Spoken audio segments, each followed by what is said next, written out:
Barbell deadlifts, barbell squats, overhead press, lat pull down, chest press. And when you're ready to stop, repeat. That's how we climb Olympia. When you push that extra rep, when you pull another set, when you lift that one last rep, you will climb the mountain and no one will forget. Bring on the build with the NASM Physique and Bodybuilding Coach Program. You're listening to the NASM-CPT Podcast with Richey, winner of the Share Care Emmy Award for Social Storytelling and the official podcast of the National Academy of Sports Medicine.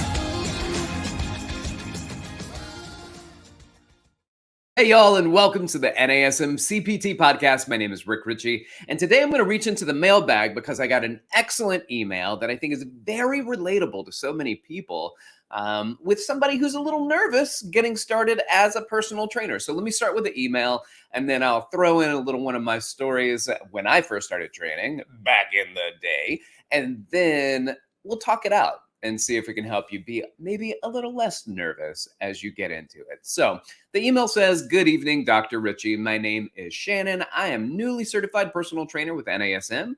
I've been keeping this info mostly quiet to give myself time to learn more and maybe start with group fitness since I'm more familiar and still have a full-time job, trying to switch back to a full-time career in fitness. Well, I decided to open my big mouth today and got an immediate client. I don't feel at all prepared.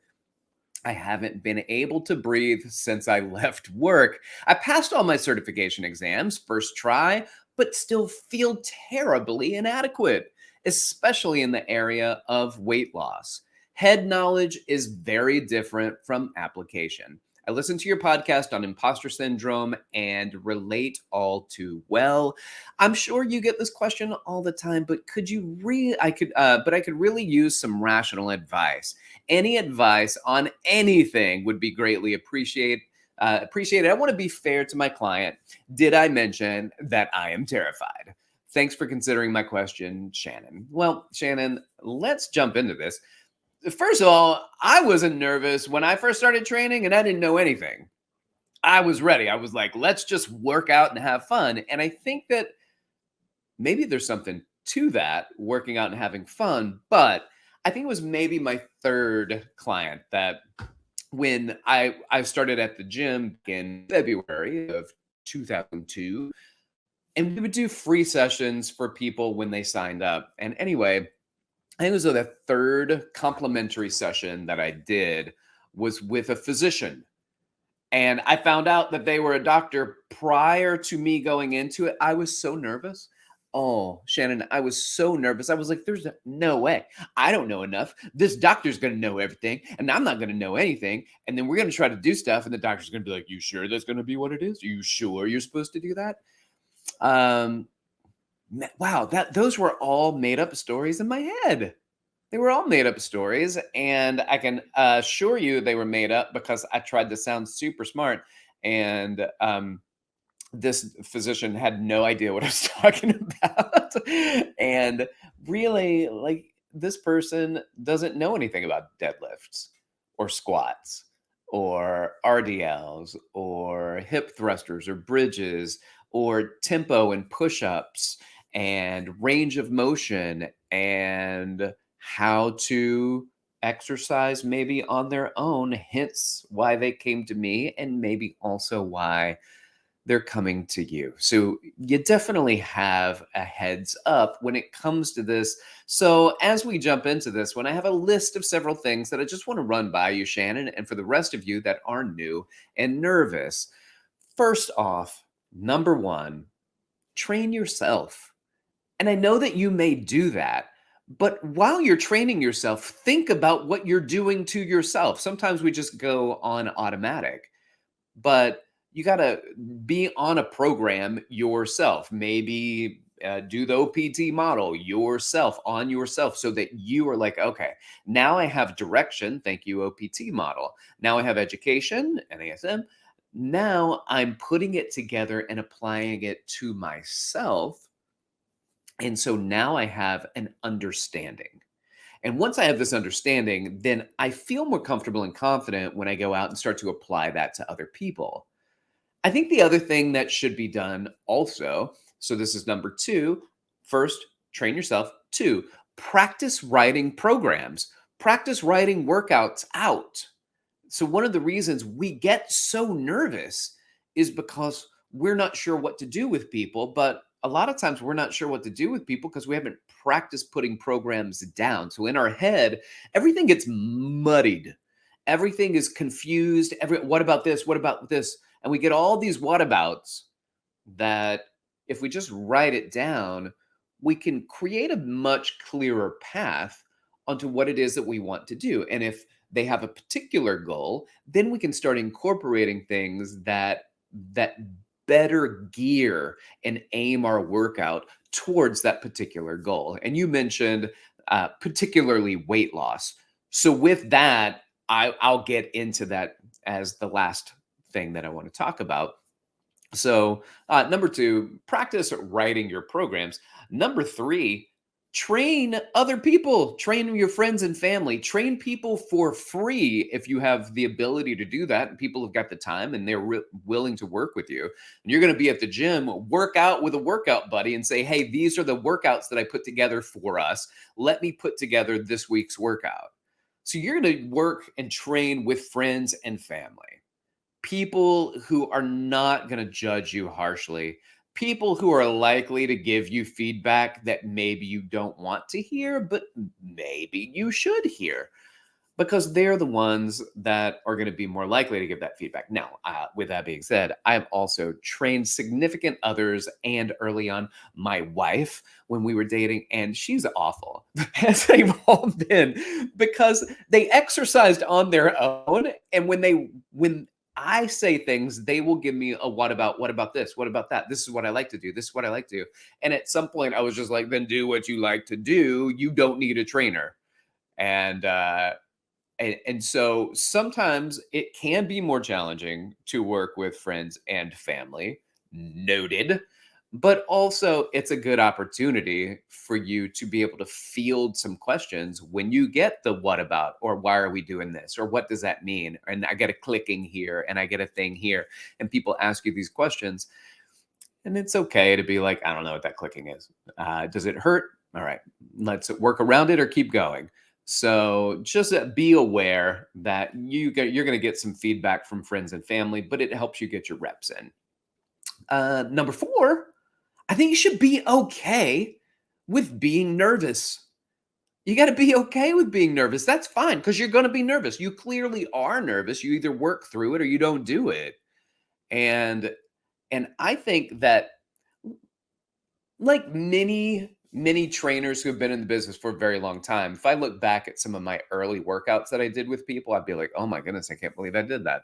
I know you don't want to be that person, but we all are that person. We all look back and are a little surprised that we used to focus on this or do these exercises, and how ridiculous was that maybe that happens, maybe that doesn't happen. But one thing that isn't going to happen is learning. And that's number five. You need to learn from what you do well, and you need to learn from your mistakes. Well, how do I know what I do well? I don't know. You got to train somebody and find that out, because I guarantee whatever you do well, you're going to do a lot more well than mistakes that you've made. The only thing that I concern myself, if you're a new trainer and you're working with a new client, is pushing too hard too fast. Not did I give them enough, but did I push them too much and now they're sore for 14 days and they never want to see you again. So what is my experience? Well, my experience, and I know this because I've just done it so much, when people are new to exercise, I have a very good feel for how much they can do to just maybe be a little bit sore, but not too sore. And that is valuable. And that's something that you'll learn over time. But I will say this, better to be not too sore and then your client to be like, I think we can push a little harder, than for them to be too sore and say, I think that maybe the gym's not a place for me. So I want you to learn from what you do well, and I want you to learn from your mistakes. But I will say it is hard to learn from inaction. It's hard to learn from doing nothing. It is the application of your knowledge. Now, you have the knowledge in your head. You're going to practice writing it down on paper. You're going to practice writing out workouts. You're going to practice with friends and family. You're going to practice on yourself. You're going to be nervous. And you're going to learn from what you did well, and you're going to learn from your mistakes. And it's better to have those mistakes on yourself and friends and family than with a new client. So see if we can kind of create this ecosystem around you starting your training. All right. And then I'm going to say number 6 out of 7. So number 6 is give a great experience. It's not just about the workout. It's not just about the workout. You're going to have workout ideas, things written down already, maps on where you can go with this person. That's fantastic. But you need to be engaging. You need to be interested. You need to be kind. You need to be attentive. You need to be present. You need to listen. And as I've said multiple times on the podcast, you need to do what you can and not what you can't. And there are a lot of people out there trying to do things that they can't do. They're doing things that they're not comfortable with. They're doing things in the training session that you go, this is what I would do, but are they expecting me to do this? And if they're expecting me to do this, then maybe I should change the things I'm comfortable with and that I know and that I'm familiar with. I'm not saying don't learn. I am saying you take on the clients and you guide them through your area of expertise, your specialty, your familiarity, and then learn more, do better, grow, experience more, and make progress. But you've already practiced these things on yourself and around with others, and then you have to start applying. And you got to not continue to compare yourself to others. So if you go back, Shannon, as we talked about in that episode of imposter syndrome, don't compare yourself to others. Go in and do well what you do best. Now, the other thing, and this is the 7th and final one, and you mentioned especially weight loss. And I get that, because here's a problem is personal training in the gym is not great for weight loss. It's not. It is very good at helping with weight loss, but it is not the answer to weight loss. In fact, we know that diet and exercise, it's an energy imbalance that we're looking for. And most dietary restrictions, dietary changes, limiting some of the high calorically dense food, low nutrient food, ultra processed food, all those things doesn't mean don't have them. It's just how much are you having in your diet? What are the conversations you can have with your client? This may be something that if you're interested in doing more with weight loss, maybe you go and look at getting the certified nutrition coach specialization through NASM, which is a great coaching tool. But also know that most benefits come by coupling the dietary changes with physical activity. But here's the thing, and this is why it's important. You eat multiple times a day. They maybe work out with you once, twice, if you are lucky, 3 times a week. What are they doing outside of that?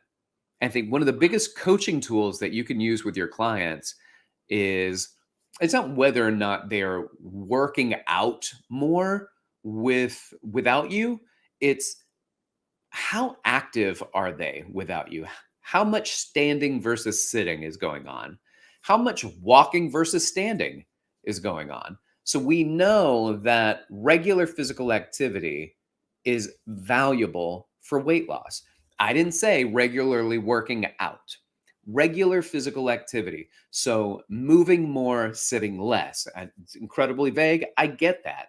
But if you can be more active through the day, you're going to burn more calories throughout the day just doing light activities like standing more often, pacing maybe while you're taking phone calls, walking around, taking the stairs. The small things that you think don't add up so much more than the 1-hour workout of high intensity work that you did.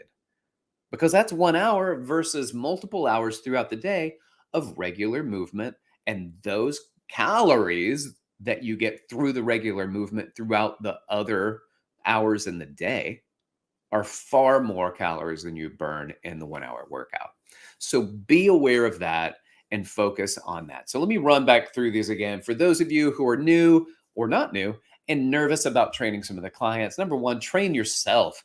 Number 2, practice writing your programs out. Number 3, work and train your friends and family. Number 4, be okay with being nervous. Number 5, learn from what you do well and learn from your mistakes, but it is hard to learn from inaction. Number 6, give them a great experience, not just a great workout. Give them a great experience. They like being around you. You're fun, you're engaging, you help them feel like they can accomplish something. If you can be that person, you can make them want to come back to the gym. You're hitting home runs every time. And number 7, when it comes to weight loss, it is not necessarily about the workout. It is about the activity done throughout the day and about their diet. So considering maybe the wellness coaching certification or the NASM certified nutrition coach as 2 options that NASM has to help further your knowledge and your ability to have those communications and conversations with people. Very good. Thanks for listening, y'all. I appreciate it. If you've got questions like Shannon does, and Shannon, I hope you found this helpful along with everybody else listening, you can reach out to me. You can hit me up on Instagram at dr.rickrichey or email me at rick.richey@nasm.org. Y'all keep inspiring people to fitness. Be out there. Just go and work with those clients and give them life when they're at the gym. Make them want to be there with you. Keep going on with those inspirations. Y'all inspire me. I appreciate it. Thanks for listening. Like, share, subscribe. Let your friends and family know about the podcast and make sure that we are continuing to grow this thing. I appreciate it. Thanks for listening. This has been the NASM CPT Podcast.